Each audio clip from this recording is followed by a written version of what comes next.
अगली खबर का रुख कर लेते हैं। खबर आपको बता रहे देहरादून से, जहां मतगणना की तैयारी शुरू। 4 जून को मतगणना होनी है। व्यवस्थाओं पर निर्वाचन आयोग का फोकस।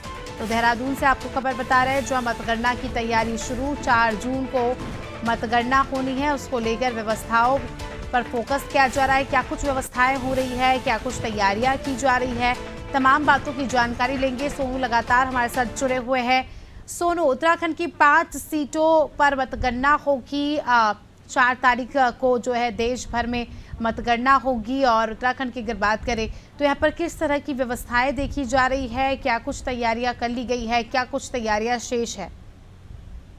देखिए, निर्वाचन आयोग जो है वो केंद्रीय निर्वाचन आयोग की गाइडलाइन के तहत 4 जून को होने वाली 543 सभी लोकसभा सीटों की तैयारी में जुटा हुआ है। और अगर हम उत्तराखंड की बात करें तो उत्तराखंड की पांचों लोकसभा सीटों की जो मतगणना होनी है, कैसे चरणबद्ध तरीके से मतगणना होगी, उसकी व्यवस्थाओं को व्यवस्थित किया जा रहा है। खास तौर पे जो राजनीतिक दल हैं, जिन पार्टियों के प्रत्याशी हैं, उनके जो जिम्मेदार नेता हैं, उनसे समन्वय भी बनाया जा रहा है।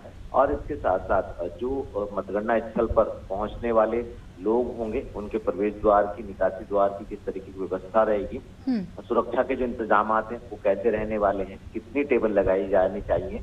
तकरीबन जो हमें जानकारी मिली है, अभी तक 334 टेबलों पर उत्तराखंड की 5 लोकसभा सीटों की जो मतगणना है वो होनी है।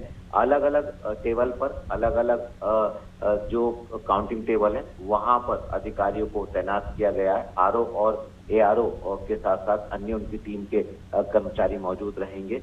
सुरक्षा के खास तौर पर चाक चौबंद प्रबंध रहेंगे। कहीं पर किसी भी टेबल पर अगर दोबारा से मतगणना की जो पार्टी के प्रत्याशी हैं वो अगर अनुरोध करते हैं तो उसको भी ध्यान में रखा जाएगा। और इसका अपडेट जो निर्वाचन का ऑनलाइन अपडेट भी वो दिया जाएगा, और साथ ही साथ मीडिया से भी जानकारी साझा की जाएगी। तो लगातार तैयारियों को अंतिम रूप दिया जा रहा है, और उससे पहले सभी तैयारियां पूरी कर ली जाएंगी। जो राज्य के मुख्य निर्वाचन अधिकारी हैं वो साफ तौर पर ये मान रहे हैं कि एक व्यवस्था के तहत जो है वो मतगणना की जाएगी और शांतिपूर्ण ढंग से मतगणना हो सके, इस पर फोकस किया जा रहा है।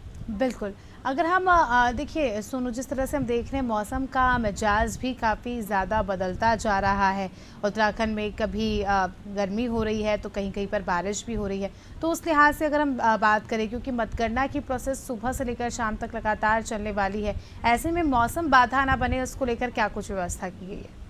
देखिए, तो जो मौसम विज्ञान केंद्र है उससे जो राज्य निर्वाचन अधिकारी हैं और उनकी पूरी टीम है वो समन्वय स्थापित किए हुए हैं। और मौसम विभाग ने जैसे पूर्वानुमान जारी किया है, आज के लिए भी कुछ पर्वतीय क्षेत्रों में जो है वो तेज हवाओं का येलो अलर्ट जारी किया है। और जिस तरह से तापमान बढ़ रहा है, निश्चित तौर पर मतगणना के दौरान ये बाधा उत्पन्न न करे, इसका भी ख्याल रखा जा रहा है। और यही वजह है कि जो टेबल हैं उनको किस तरह से लगाया जाना है। तकरीबन जो पूरे के पूरे प्रदेश भर की 5 लोकसभा सीट की 884 टेबल हैं, उनको कुछ ऐसे स्थान है जहां पर इंडोर मतगणना होगी, कुछ ऐसे हैं जहां पर आउटडोर टेंट लगाने के बाद, इंतजाम करने के बाद जो है मतगणना होगी।